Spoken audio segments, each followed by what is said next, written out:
Jerome, I like the visualization as your attention device. I thought that was an interesting way to get us into the topic. It starts off sounding like you're going to give an informative speech. In fact, you even give an informative thesis statement. Then you follow it up immediately with a more persuasive-oriented thesis, which I think helped pull your bacon out of the fire, so to speak. I do think at the end of the argument you need to do a little bit more about talking about the alternative. Since you're making what is essentially a policy argument that we should refrain from punishing our children this way, then we need, okay, what's the solution? What are the alternatives? We need more discussion of what those alternatives are, and we don't really get any of that. So I think that's a bit of a flaw in the argument. The organization, basically, it's the two parts. You've got a definition at the beginning that lasts about 40 seconds, and then the rest of the speech is just a long list of potential issues related to corporal punishment. And I thought you did a pretty good job researching the subject, although some of the information seems very conclusionary. There was only one piece of information that was statistical in nature that supported some of the conclusions that you were making.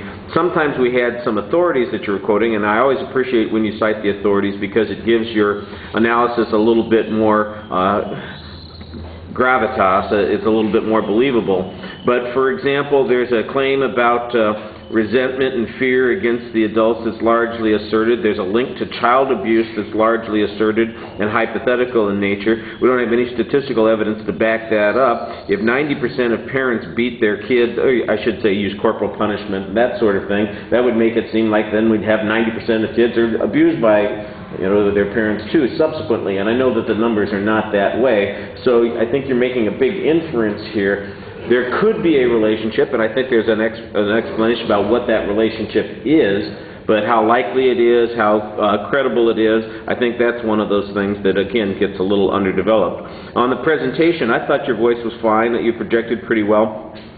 You've got a lot of notes in your hands, but you're not overly dependent on the notes. You seem to be citing information frequently, although sometimes the descriptions that you have, they sound, I couldn't tell if it's your inference or if you're kind of paraphrasing or citing something that came from the two primary sources that you had, the APA and Dr. What's her name, Grass or Gratis or something like that, Gershon.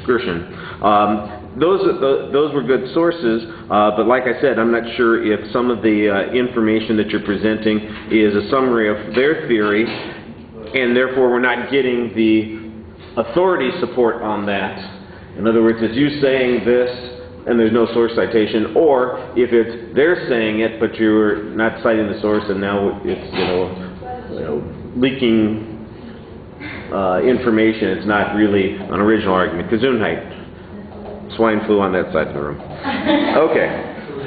But like I said, I thought the presentation was fine, and although you did have notes, I thought that you handled them pretty well. I didn't notice the thing about the feet and the legs as much as Ruth did. All right, thank you.